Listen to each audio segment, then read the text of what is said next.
Alright, fine. Let's see what the post-Shepard galaxy looks like. Hello and welcome back to Mass Effect 2.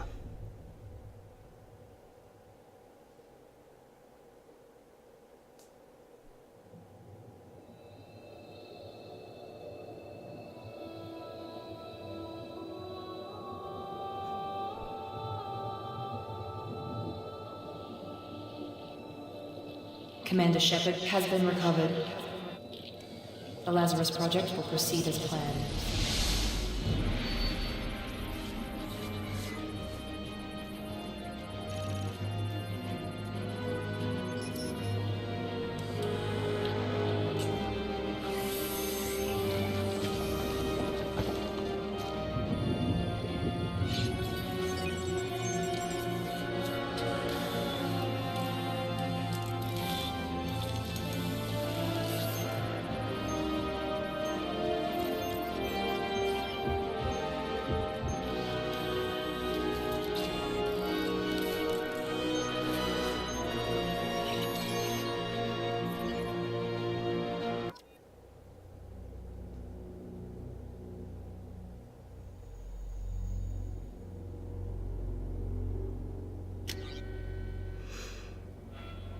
Oh wait, so Commander Shepard isn't dead?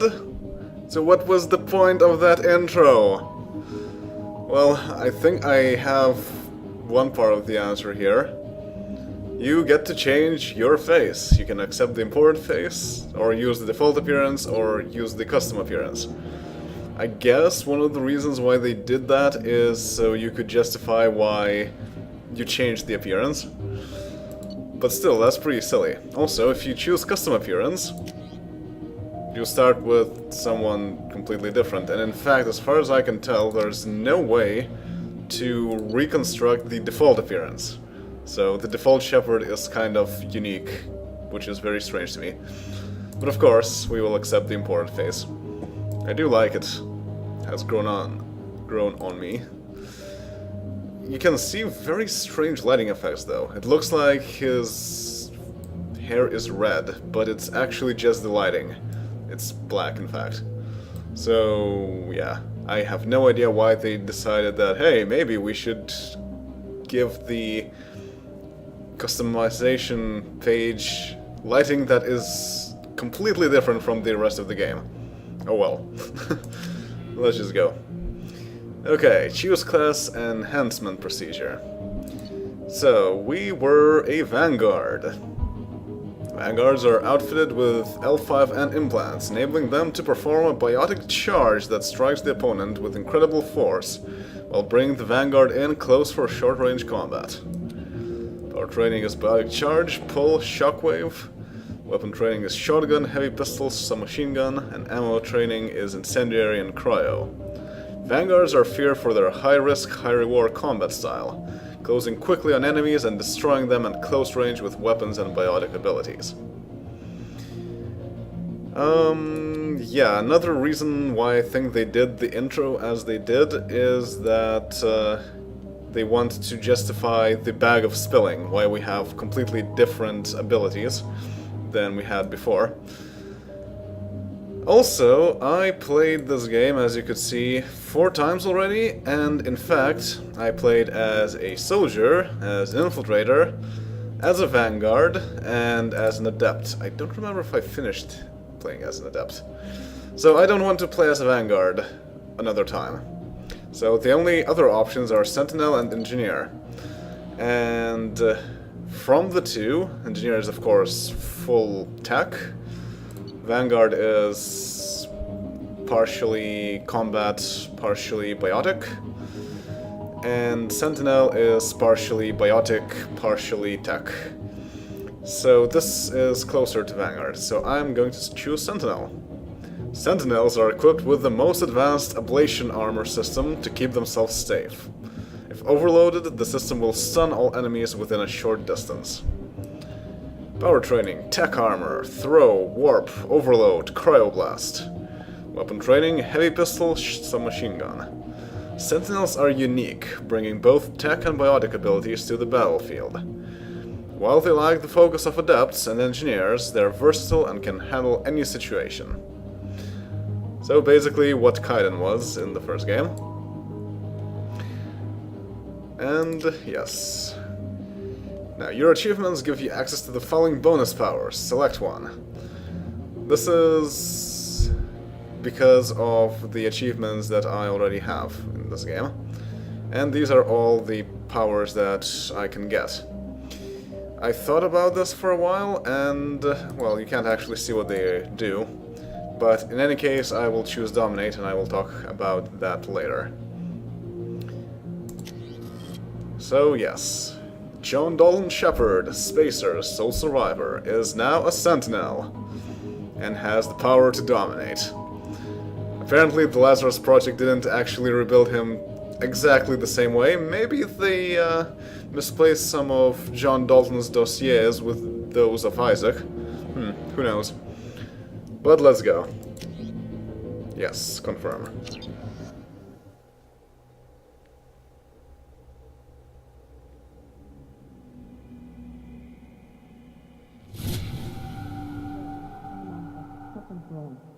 He's reacting to outside stimuli, showing an awareness of his surroundings.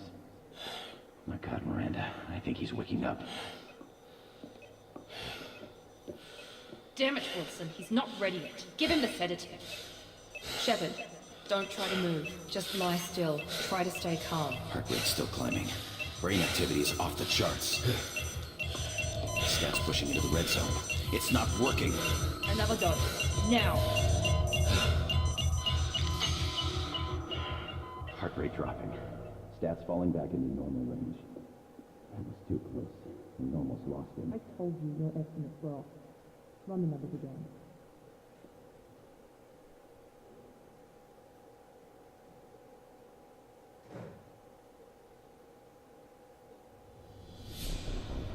Wake up, Commander. Shepard, do you hear me? Get out of that bed now. This facility is under attack. Shepard, your scars aren't healed, but I need you to get moving. This facility is under attack. There's a pistol in the locker on the other side of the room. Hurry! Grab the pistol and armor from the locker. Level up. Level 3. 2000 experience. 76 Renegade. 190 Paragon points.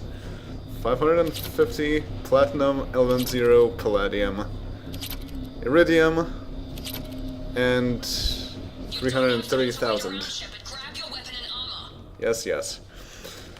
Before we do things, of course, well, those items that we received were the transfer bonuses from the first game. So that's what you get if you import a character from there, and they actually have some credits and so on. These are pretty much what we get from, you could imagine at least, from the survey missions that we did in the first game. So what I want to do is invest our skill points, of course, because we are level 3. Also, identity code. This is what you can use to get the same face as our Shepard here. And we have a lot of abilities. So we start with the obvious one, Throw. Hurls enemies through the air using a powerful biotic field. We know how that works from the first game. Tech Armor is new. Energy charged armor that boosts your shields and detonates a damaging energy wave when destroyed. This is really cool and I can't wait to see it in action. This is specific for Sentinels, so I have never played with this ability before. Defender fine-tunes your brain, making your powers more potent and efficient. This is pretty much a Sentinel talent. And Dominate is brainwash an organic enemy, forcing him to attack his allies. So basically that's AI hacking except for organics, which is why I wanted to pick it up. It is super fun to do. Alright, but we also have Warp Overload and Cryoblasts. They are currently locked, and you can see that it requires Tech Armor rank 2, requires Overload rank 2, and Warp requires Throw rank 2. The skill point system has been made much more simplified. Instead of adding individual points, you add them in batches. So 1 point for this, 2 points for this. Yeah, you can also see some details. 3 points for this, 4 points for that. And the levels in this game are much smaller than the levels in the first game. So, yeah, I would want to unlock some of these. Now, Defender is pretty cool. Balance of mental conditioning and scientific know-how improves the recharge time of your powers and your Paragon and Renegade scores. The way that the game works is that now you don't have the Charm and Intimidate abilities. Instead, your ability to Charm or Intimidate depends directly on your Paragon and Renegade points. But if you're a Sentinel, you get these interesting things where you get extra Paragon and Renegade points if you invest in the skill. And also plus 5 health and minus 5 recharge time for Defender 1. And more for the higher tires. And Tire 4 for everything is sort of unique in that it evolves the power into a following set of options. So you can choose either to go with 1 or with 2 for every skill. Usually 1 is about using crowd control, the other is about being better at defeating bosses. And even though I really want to get this bonus, I also really want to unlock all of these powers, so let's just okay, so Warp is good against armor, biotic barriers, overloaded shields, synthetic enemies, Cryoblast just freezes you. Okay, so let's invest in Tech Armor. Tech Armor 1 generates an energy armor suit that boosts your shields. When the armor is destroyed, it sends out a pulse of energy, knocking back and damaging all nearby enemies. 12 seconds to recharge, lasts until destroyed. Really cool. And the shield is 25% of maximum shields. When it's destroyed, it sends out a pulse at 7.5 meters for 30 damage and 100 newtons force. Rank 2. It's 50% of maximum shields now, and more damage and more force when destroyed. Overload. Let's get this. Fire an electromagnetic pulse that inflicts massive damage on shields and synthetic enemies. Recharge time is 6 seconds, impact radius is 1.2 meters, shield and synthetic damage is 120 points. That's quite a lot of damage, actually. So this is going to be quite useful. And since I still have 1 squad point, I might as well put that into Defender. Alright. And now we can actually go through the tutorial, because this map that we're in is in fact a tutorial. But before that, also, I will note that clearly there is something missing here, right? Because the squad button is hilariously huge. So what was this button over here in the first game? Well, it was actually inventory. That's right, you don't have inventory in this game. Get the pistol from the locker. So let's get that. Also, if you go here, you can see a model of ourselves. And it shuts down if you're far away. Focus, Shepard. Get the pistol and armor from the locker. I'm working on it. This pistol doesn't have a thermal clip. It's a med bay. We'll get you a clip from... Damn it! Those canisters by the door are going to blow. Get behind cover now. Keep your head down, Shepard. Shield yourself from the blast. Alright, so like I said, there is no... Someone's hacking security trying to kill you. Look for a thermal clip for your pistol. Okay. But what I want to say is that, yeah, we still have things. The tactical menu, basically. It is a lot more simplified, but we still can use all our abilities. And here's our pistol that we picked up. M3 Predator Heavy Pistol, reliable, accurate sidearm. Effective against armor, weak against shields and biotic barriers. Now, basically what this means is that you don't have an inventory, you still have weapons and armor, but they work differently. The sad part is that this is the best weapon in the game. Find a thermal clip and get moving. Yeah, that's pretty sad. Well, it is also arguably the best weapon in the game. It's only the best weapon if you're a sentinel. And it's only the best weapon if you don't have certain weapon DLCs, which I don't have. So it's still the best weapon in the game. But hey. And thermal clips. Oh boy.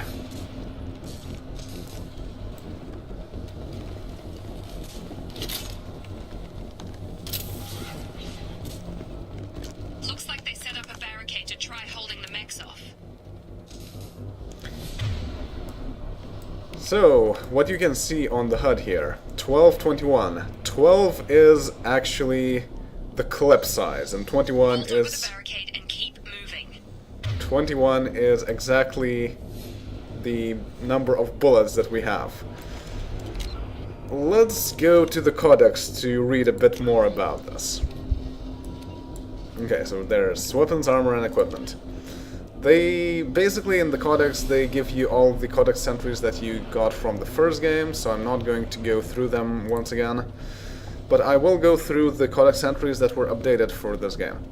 And one of them is weapons, armor, and equipment, small arms. Modern infantry weapons are micro-scaled mass accelerators, using mass-reducing fields and a magnetic force to propel miniature slugs to lethal speeds. Nearly every gun on the battlefield is laden with features, from targeting auto-assists to projectile shavers that can generate thousands of rounds of ammunition from a small internal block of metal. It was long thought that personal weapons had plateaued in performance, but the Geth proved all theories wrong. Mathematically reviewing their combat logs, the Geth found that in an age of kinetic barriers, most firefights were won by the side who could put the most rounds down range the fastest. But combatants were forced to deliberately shoot slower, to manage waste heat, or pause as their weapons vented. To eliminate this inefficiency, the Geth adopted detachable heat sinks known as thermal clips. While organic arms manufacturers were initially doubtful this would produce a net gain, a well-trained soldier can eject and swap thermal clips in under a second. Faced with superior enemy firepower, organic armies soon followed the Geth's lead, and today's battlefields are littered with these thermal clips. So that's basically a hand wave saying that, oh boy, now we have an ammo system instead of an overheat system. I hate that. This is a very silly hand wave, it makes no sense. It would make some sense if it was a hybrid system, as in, okay, so you shoot some amount of bullets, then you have to change your thermal clip, and if you're out of these bullets, then you get back to the old overheat system and you just have to wait a bit for things to cool down. But no, it doesn't work that way. If you're out of quote-unquote heat sinks, that's it, you cannot fire anymore. That is extremely dumb. Alright. Time to put on our shields. Ah, very nice. And yeah, so this is a tutorial map, basically. You have to go through it. What you can see here also, and I will make use of this tutorial map to go through all the differences also, is that there is this sort of half-circle thing that forms a circle afterwards and meets in the middle, and you can see that all our powers are on cooldown.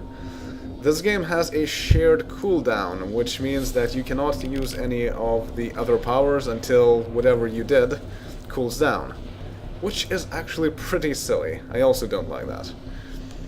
But you'll see how that affects gameplay in a bit.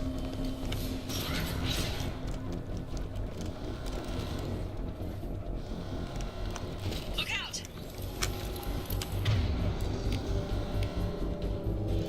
And here's our first enemy, Hacked Mech. So it has only health, no shields. And I can use Overload, or I can use Throw. Well, obviously Overload is the better option here because it's synthetic. Ouch.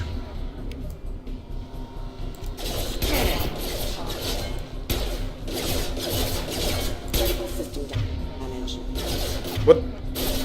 Keep moving, we need to get to the shuttles. Huh. So, 0 hit points is still hit points. Interesting. And do I need to refresh my shields? I don't know, since I have never played with this power before. Alright, so basically what you can do...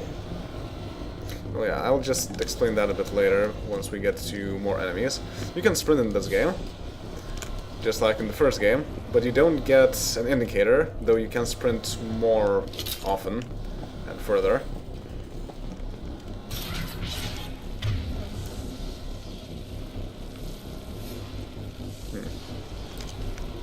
Shepard, security mechs are closing in on your position. Don't take any chances. Stay in cover while you take out those mechs.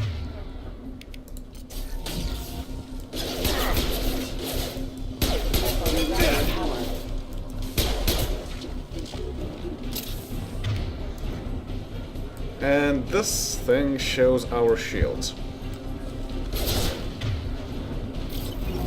They regenerate pretty quickly in this game.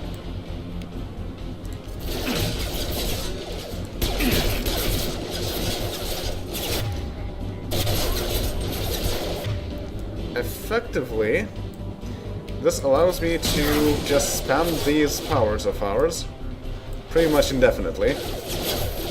Of course, it does take some time to regenerate and cool down. But overall, the shared cooldown mechanic makes it so that you can just spam your powers, the same power over and over again. Engaged. Nice work, Shepard. Coast is clear. Yeah, I really don't like it because it makes it so that you're just spamming the best power that you have for the situation. You're not using any of the other powers. And that's really too bad.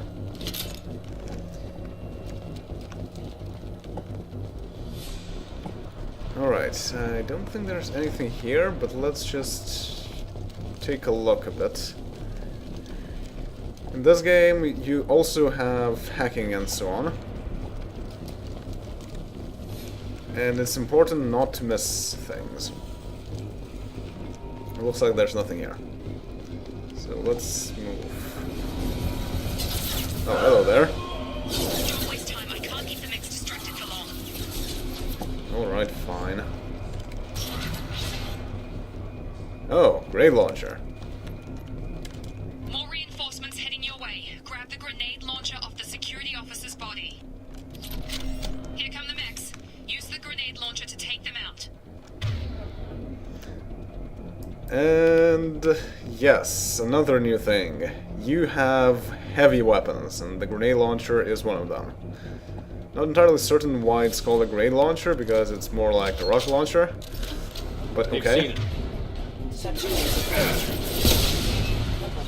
Take the elevator down one floor.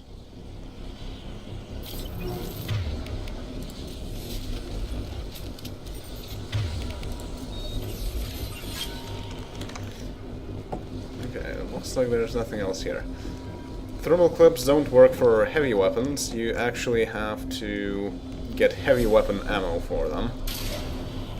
It does make sense for weapons, I suppose. Well, for heavy weapons anyway.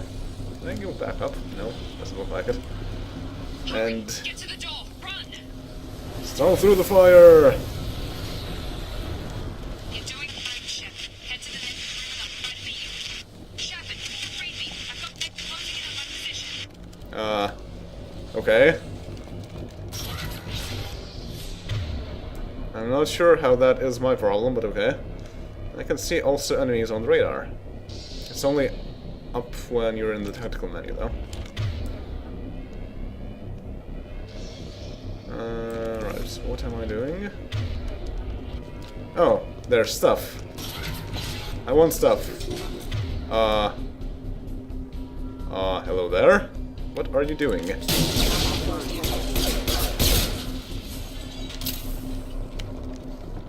Alright. Well, let's access data logs from the Cerberus laptop. Progress is slow, but subject shows signs of recovery. Major organs are again functional, and there are signs of rudimentary neurological activity. In an effort to accelerate the process, we've moved from simple organic reconstruction of the subject to biosynthetic fusion. Initial results show promise. Welp. Progress is slow, but subject shows signs of recovery. Major organs are again functional, and there are signs of rudimentary neurological activity. In an effort to accelerate the process, we've moved from simple organic reconstruction of the subject to biosynthetic fusion. Initial results show promise. Well, let's bypass the wall save first. Highlight individual nodes to find matching symbols. When you found 2 matching symbols, select them to complete the circuit. Complete all circuits before you run out of time to bypass security. So this is the new hacking game. One of the 2, actually. And this is the much easier one. Match things. Antennas. Ground. These things. And the last one is always, of course, the 2 last ones. And you get the number of credits that it shows. So I got the maximum here. Good. Some more data logs. Log update. The cost of this project is astronomical. Over 4 billion credits so far. But nobody seems to care that we've gone over budget. I don't know where the boss gets all his money. Maybe it's better not to know. I just wish he'd kick a little more in my direction once in a while. Yeah, so the cost of reconstructing Shepard is astronomical, and they're using biosynthetic fusion. So think about what that means. Essentially, it means that we're not playing as Shepard anymore. We're playing as Mecha Shepard. Kind of the same idea as behind Mecha Frieza, or Cyborg Tau from Dragon Ball. Welp. So I still don't know why they had... well, I really don't think they really should have had the intro that they had. But basically that just makes it so that we're not playing as Shepard anymore, but we're playing as some sort of an XP of his. But alright, that will be all for the time being, because I want to finish reading codex entries. Like I said, most of these are already covered, but there are a few ones that I don't think I have seen before. Maybe I just didn't pick them up in the first game, or maybe they are updated and new, but let's just go through some of them that I don't remember. So one of them is Citadel Station Foundations. The undersides of the wars, between the inhabited superstructures and impenetrable outer hull, are called the Foundations. These dangerous areas are filled with life support systems and power plants. Officially, only the Keepers are allowed in the Foundations. In reality, the Foundations are the slums of the Citadel, home to criminals, minorities, transients, and occasional stateless exiles. Some stay in the Foundations of their own will. Others end up there where the opportunities they sought in the Citadel do not come. The station's recycling systems are located in the Foundations. These manufacture a variety of artificial organic pastes that can be eaten for sustenance. They are free and nutritious, but nearly tasteless and of unpleasant texture. Poor Citadel residents quickly become adept at dressing up this bland fare with sauces and spices, while imported foodstuffs are a popular luxury of the wealthy. Another one is here in Humanity and the Systems Alliance. namely timeline, because it has been updated for events in this game. So let's just go through it. 2069, Armstrong Outpost at Shackleton Crater becomes the first human settlement on Luna. It is formally founded on July 24, the 100th anniversary of the first lunar landing. 2103, Lowell City in Eos Chasma becomes the first human settlement on Mars. 2137, Eldfair Ashland Energy Corporation demonstrates helium-3 fuel extraction from the atmosphere of Saturn. 2142, construction of Gagarin Station, Jump Zero, begins beyond the orbit of Pluto. 2148, prospectors discover the Prothean ruins at Promethei Planum on Mars. 2149, translation of Prothean data leads humans to the Charon Mass Relay. Systems Alliance founded to coordinate exploration and colonization of extrasolar worlds. 2151, a shipping accident in Singapore International Spaceport exposes downwind communities to containers of dust form element 0. Alliance begins construction of Arcturus Station. 2152, roughly 3% of the children born in Singapore after element 0 exposure suffer from cancerous growths. Systems Alliance begins settlement of Earth's first extrasolar colony world, the planet Demeter. 2154, Commander Shepard is born. 2155, Systems Alliance occupies completed portions of Arcturus Station as the headquarters. 2156, some children of Singapore exhibit minor telekinetic abilities. 2157, Turians encounter human explorers. First Contact War. Occupation and liberation of the human colony of Shanxi. 2158, humans learn potential of biotics. International effort to track element 0 exposures begins. Roughly 10% of exposed children show some level of biotic ability. 2160, Systems Alliance Parliament formed. 2165, humans establish embassy on Citadel. 2170, Batarian slavers attack the Alliance colony of Mindwar. 2176, during the Skyllian Blitz, pirates and slavers attacked Elysium, the human capital in the Skyllian Verge. 2177, Thresher Moths devour the Alliance colony of Akuz. We know that well. 2178, in retaliation for the Skyllian Blitz, an Alliance fleet wipes out an army of slavers on the moon of Torfan. 2183, Geth, led by rogue Spectre Saren Arterius, attack the Citadel, ensuing in a battle that cost thousands of lives. A few weeks later, the SSV Normandy is ambushed and destroyed. Commander Shepard is presumed dead. 2185, current date. Okay, that covers most of what I wanted to go through. I think there's one more that I want to read, but I can do that next time. For now, let's mark all viewed, so that we know what new entries we actually get. And that's it. Save. Also, you cannot double-click anymore, that's very silly. I have to actually press save game. And that's it. So, see you all next time. Later.